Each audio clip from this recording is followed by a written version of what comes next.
later that day. Coordinates, miracles, something in Paris. Why is it burning? There's the computer.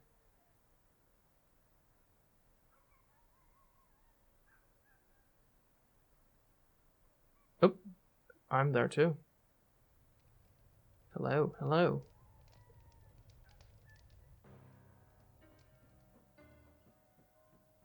What is going on? Comte de Saint-Germain. When you enter the Cour des Miracles, the least you can do is bow to the King of Thieves. What? My little rats told me what you did. You betrayed our young friend to MacGregor. MacGregor was supposed to let him go.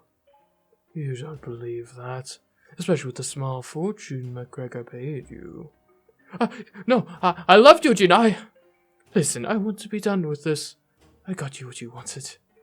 I have an invitation to play at the king's table.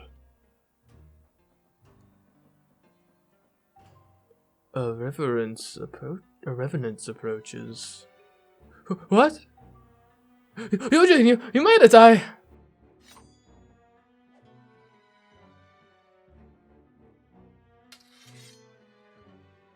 Comte.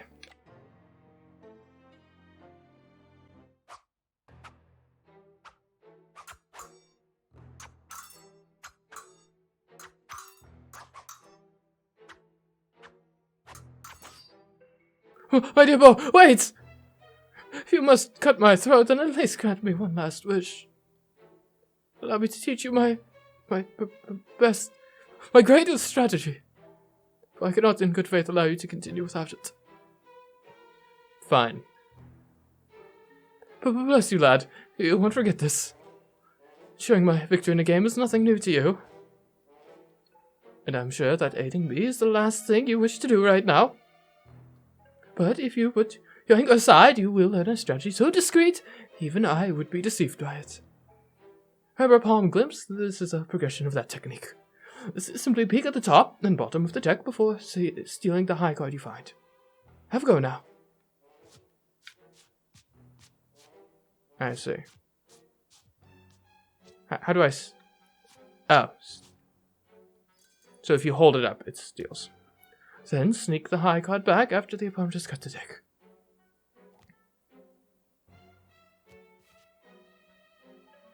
I suppose you're wondering how you can guarantee a high card on the top or bottom of the deck. Leave that to me. See, it pays to keep me alive. Now it's always worth gaining any information you can about the deck. So make sure you sneak a peek at the new card after the cut. Oh, but ace and ace. That card was high too. How convenient.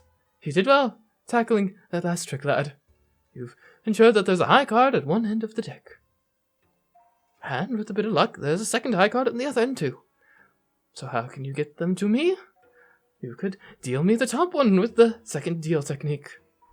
And what about the bottom card? I think it's time for you to learn the shark deal. This is an expert technique. I can't believe how far you've come, lad. No, not that I ever doubted you. Take a look at the first card in your deck. You don't want to go giving such a strong card to our opponent, do you? The second, deal them a card. Very good, now deal that high top card to me as normal. Thanks, lad.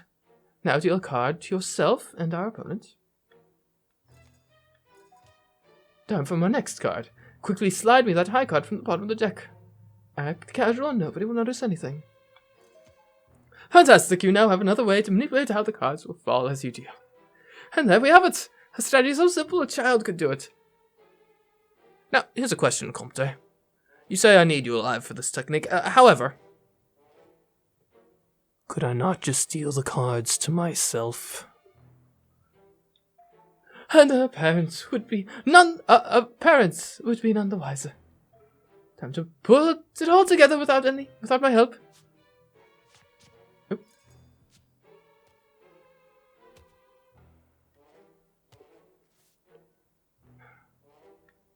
Ace. Okay, so Let's us begin.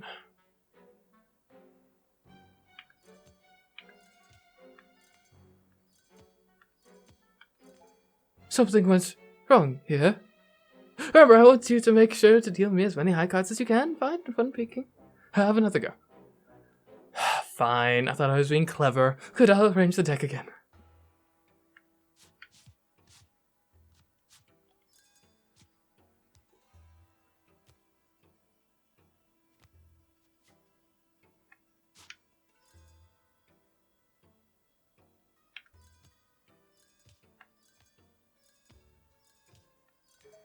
Excellent job. The Comte's Gambit. Would you like to practice that some more? No need. Well, that's all then. Get up and notice your blade is still out, lad.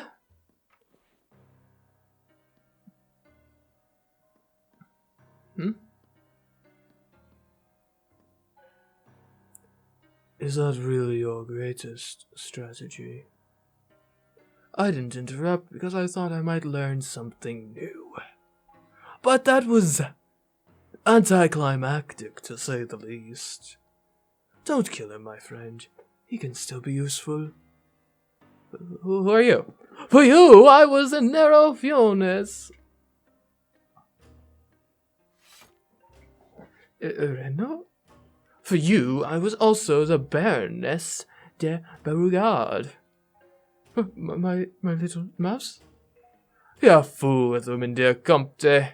Bit by bit I fed you the secret of the 12 bottles of milk. Until you were ready to confront McGregor for me. I didn't expect Miss Porterhouse to die.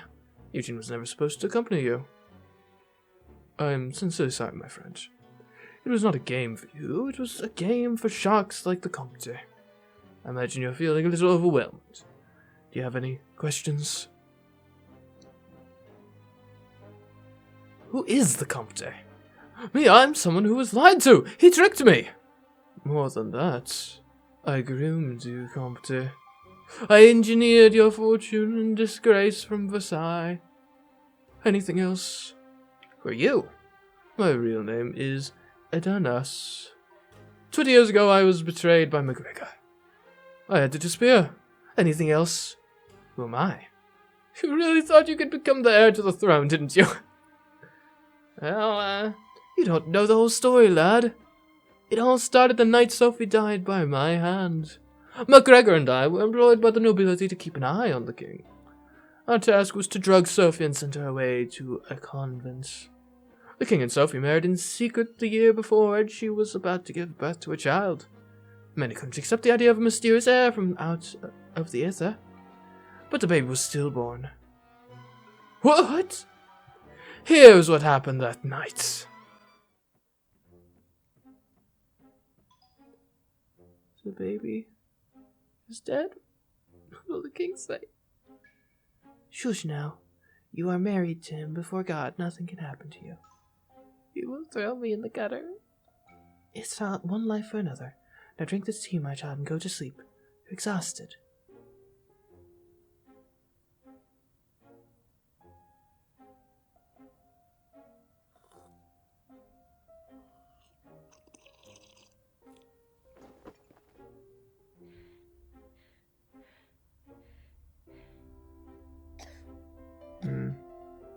A murder.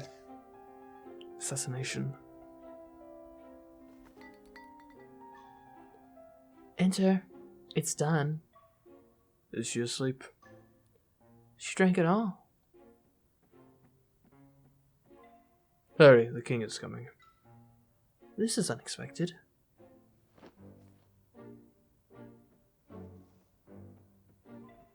This way.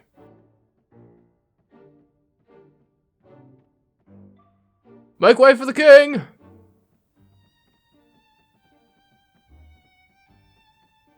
Sophie, you're so pale, so cold. Sophie, wake up!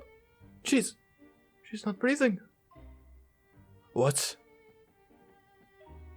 Why are you? A baby! A boy. Alive and well. No, your majesty, you must not lay eyes on him. Why isn't he crying? Why can't I hear my son? He doesn't have a tongue. You cannot get attached. I will handle the situation. You fetch the carriage. I have to leave. My poor Sophie. I didn't paradise. Sire, I hate to disturb your grief, but a matter of equal importance requires your attention. What is it? When I entered the room, I saw Jonas throw a bottle. I'm quite sure it was poison. He killed Sophie. This man murdered your wife.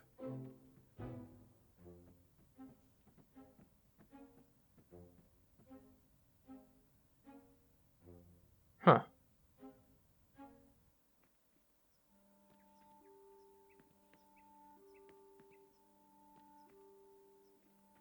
Now, what happens? Why is he limping? Is this how he loses his leg?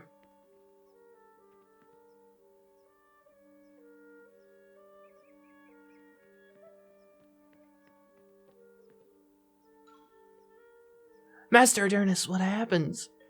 There's a change of plan, Miss Porterhouse. McGregor betrayed me. He killed Sophie. You have the baby? No, I'm afraid he's dead.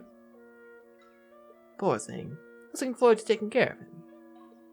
We might be able to do something about that. You will sell the 12 bottles of milk, and you will adopt a child. A mutant child. What? And how on earth am I supposed to do that? You go to the orphanage of the Mysticoid in Pau, variety of choice. Then you will make yourself scarce. Do this and your whole debt will be paid. When I understood McGregor had poisoned the tea, I knew I was trapped. I taught him well. His timing was perfect. The baby was dead in my arms, poor thing. I came up with the story of a mute child to keep a card in my hand. Unbelievable. I will take that as a compliment. I simply tweaked the odds. A few days after sending Mrs. Porterhouse to Pau, the gangrene took my leg. I've been hiding since then, planting the seeds of my revenge. Miss Porterhouse adopted a mute orphan. You, Eugene. McGregor was afraid the baby would reappear and threaten his position at courts. You helped drag him into my trap.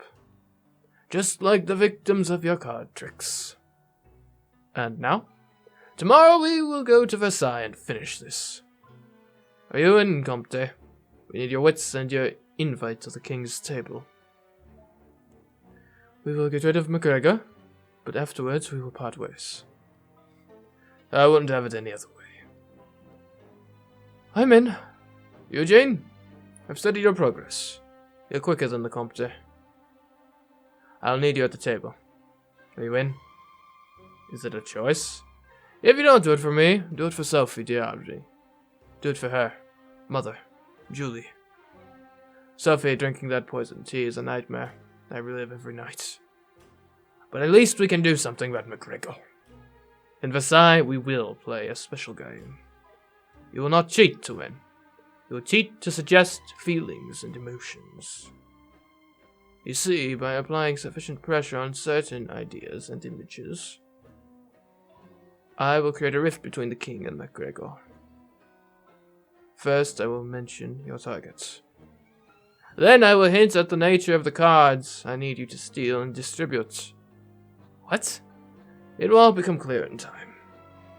Imagine I said, our dear alchemist is in very strong shape today. Did you pick a pair of lucky clovers this morning? Okay, so clovers is obviously clubs. Alchemist? I don't know. A jack? In this case, you need to give 2 high clubs to the Comte. A clover looks similar to a club, do you see? You need to keep an open mind when interpreting my requests. Sometimes I'll give you 2 targets. Listen closely to an example. Your Majesty, I wish you strength of heart. Okay. Strength of heart. So 2 strong hearts for the king. In the current turmoil, it's fortunate you have McGregor by your side during this dark, lowly period. 2 black low cards for McGregor. Here you would need to give a high heart to the king and a low black card to McGregor. So how do we apply this to a strategy? This would suit my strategy fine. With some adjustments, maybe. Adjustments? Yes! I'll need Eugene to stack 2 specific cards in order to apply enough pressure during the game. Your strategy relies too heavily on chance, Comte. You really believe a suitable card will present itself at the top or bottom of the deck after cutting? Well, I said I would. That will look staged. Eugene, when the time comes, make sure to offer the cut to me. Comte, your strategy is fine as a backup if McGregor becomes suspicious. But we'll need something more sophisticated for the actual meat of the game. Allow me to teach you the Erdness Special. Erdness Special. First, I'll give you one of my codes. Then you'll hunt for the cards. Begin with the sticky hand technique to steal cards I've requested. Put it at the top of the deck. Before finding the other requested cards amongst the played cards on the table, make sure it's the first card you collect in your harvest. Place it on top of the deck with the other stolen card. Now let me think of a code. Allow me. Erdness may be helping you now, but give it time and you'll see his feeble moral standards and how red his hands are. So a low red card. Very creative. Are you able to interpret that? Yes. What are you waiting for? Alright, a low red card.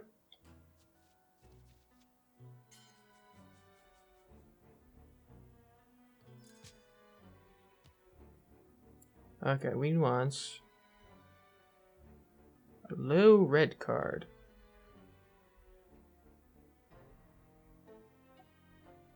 I guess of these,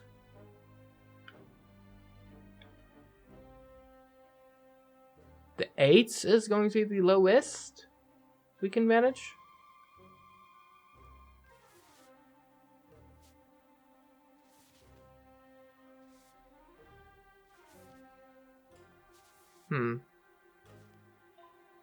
Good work, Eugene. Would you like to try again? We'll move on. We'll proceed then. So you have the 2 requested cards at the top of the deck. Now it's time to assign them to your target. In this case, that's me. Fittingly, you'll be using something I call the Erdness Shuffle. Whilst this technique might appear daunting at first, you'll soon come to appreciate how flexible and powerful it is. Just like me. I'll talk you through it now. Take a look at the target's cards at the top of the deck. First off, I need you to shuffle once whilst jogging the top card at the same time. Subtlety is key here, so make sure you do it in one fluid motion. Shuffle. What? Nicely done. We've already set aside 2 cards for me, your target, so now it's time to sort out the other players. Go ahead and drop 2 cards per additional player. Drop, and drop, and drop, and drop, and drop, and drop. Now each player has 2 cards prepared for them.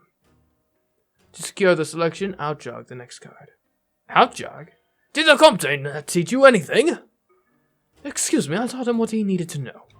And yet, outjogging is just like in-jogging, but the card pokes out away from you instead of in and towards you. What for? Hand me the cards and I'll show you what I mean. Here, see the outjog card and in-jog cards on either side of the stack.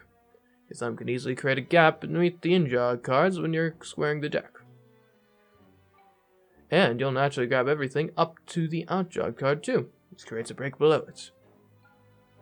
You can use these gaps to restore the stack on the next phase, or next pass, through the deck.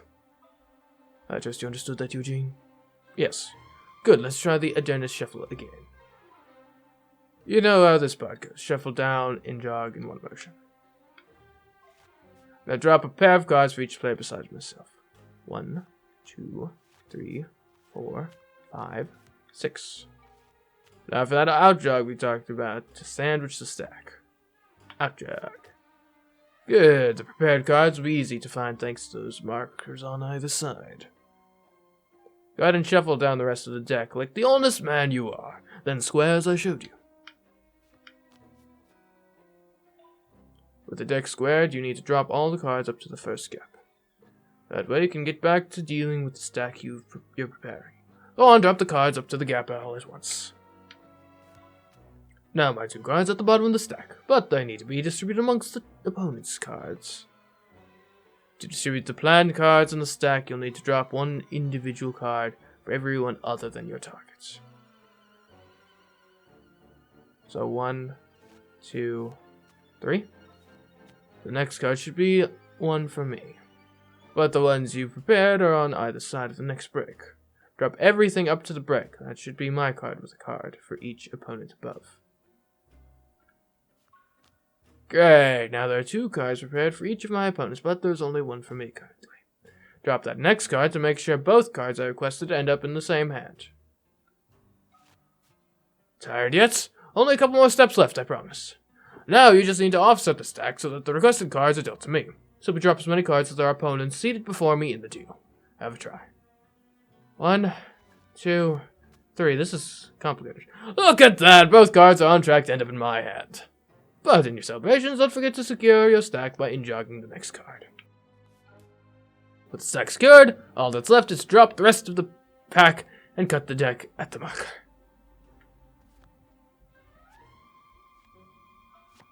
Let's see what happens when you deal out the cards.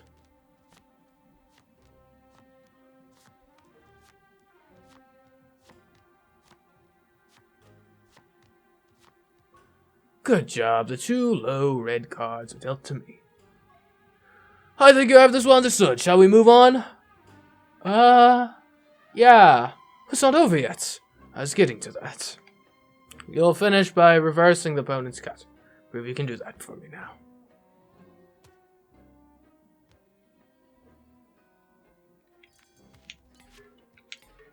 Oops. Wrong buttons. Less than convincing. We'll blame that on fatigue from the previous technique. Let's move on. I see how you fare when we put this all together.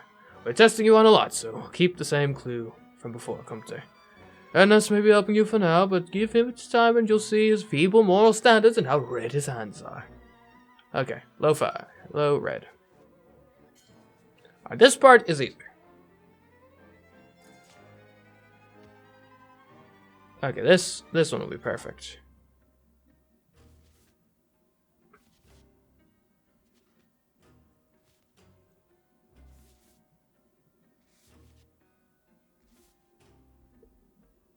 What am I doing? Okay, so I start with a shuffle and in-jog.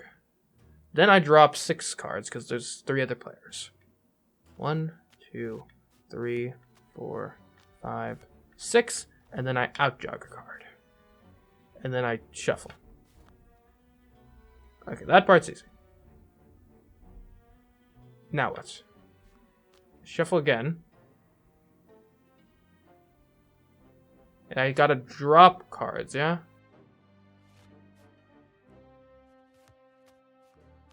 And then I shuffle again. And then I drop some more.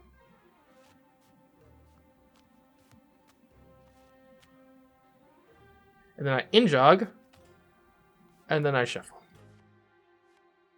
Okay.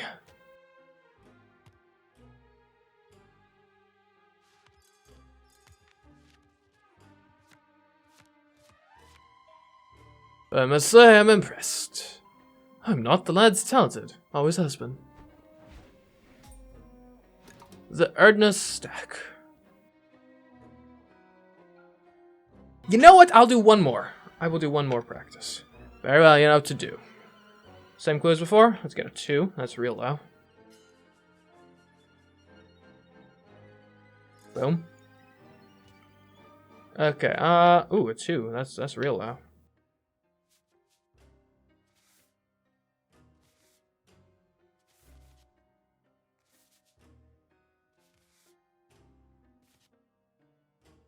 Shuffle. Great. Drop 6 cards. 1, 2, 3, 4, 5, 6. Out jog. Shuffle. Shuffle. Now we drop cards. Perfect. Shuffle. Then we drop cards. In jog. And there we go.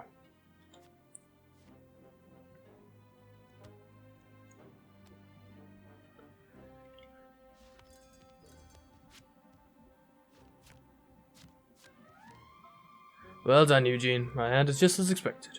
Would you like to practice some more? We got this. Fine. It's probably best not to overdo it. Though judging by your pallid complexion, we may be too late. We can't stop yet. And why is that, Comte? You said the lad might need to stack cards for 2 different targets. You haven't taught us how. And I never will, Comte!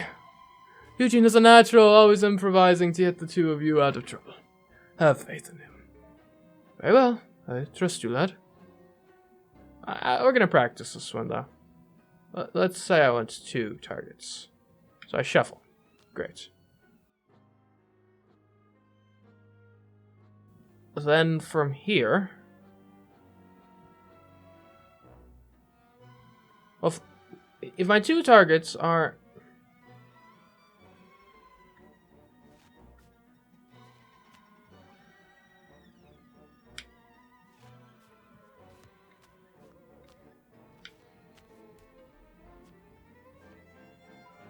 Oh, you're done? You ready to move on? Yeah? Very well. We'll have plenty of techniques to keep you occupied tomorrow, Eugene. Providing you stick to my plan, there'll be lots of drama to witness, too. Try to get some rest, lad, if you can, amongst all this debris. It shouldn't be difficult.